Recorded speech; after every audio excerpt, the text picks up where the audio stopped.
नमस्कार, मैं आप सभी के साथ राजीव झा और आप देख रहे हैं सन एक्सप्रेस। और पश्चिम बंगाल में विधानसभा चुनाव से पहले तृणमूल कांग्रेस और भाजपा के बीच जुबानी जंग चरम पर है।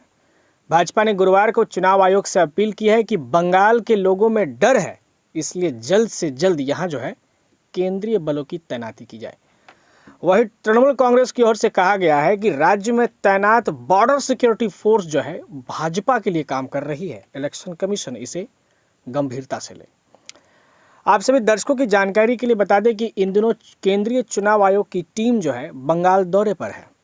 इसको लेकर के भाजपा के बंगाल अध्यक्ष दिलीप घोष ने कहा कि चुनाव से पहले इलेक्शन कमीशन की पूरी टीम इन दिनों हालात का जायजा लेने के लिए राज्य में है।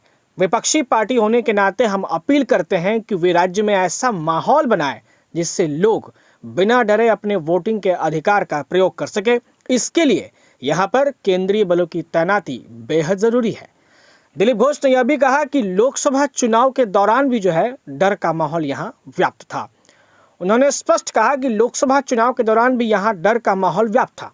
उस दौरान राज्य की सभी 42 लोकसभा सीटों पर हिंसक घटनाएं हुई थी।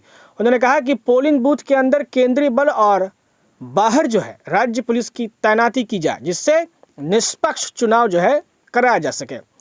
वहीं दूसरी तरफ तृणमूल कांग्रेस की ओर से फराद हाकिम ने भाजपा पर आरोप लगाते हुए कहा कि बीएसएफ लोगों को डरा धमका रही है ताकि वे भाजपा को ही वोट दे।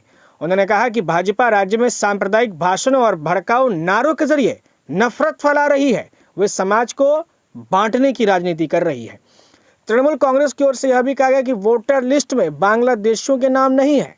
उन्होंने कहा कि भाजपा वोटर लिस्ट में रोहिंग्या और बांग्लादेशी लोगों के नाम होने का आरोप लगा रही है। उनका दावा है कि ऐसे वोटर्स करीब 10% हैं। यह सीधे सीधे चुनाव आयोग पर आरोप है, क्योंकि वोटर लिस्ट इलेक्शन कमीशन ने ही तैयार की है। हम अपील करते हैं कि आयोग इस मामले की भी जांच करे। एक और नई जानकारी आप सभी दर्शकों की जानकारी के लिए बता दें कि फिलहाल जो वर्तमान मुख्यमंत्री है ममता बनर्जी, उनका कार्यकाल आगामी 30 मई को समाप्त होने जा रहा है। वहीं राज्य में 294 विधानसभा सीटों के लिए चुनाव इसी साल होने को है। मुख्यमंत्री ममता बनर्जी का कार्यकाल 30 मई को समाप्त होने जा रहा है। उनकी पार्टी में लगातार टूट जारी है।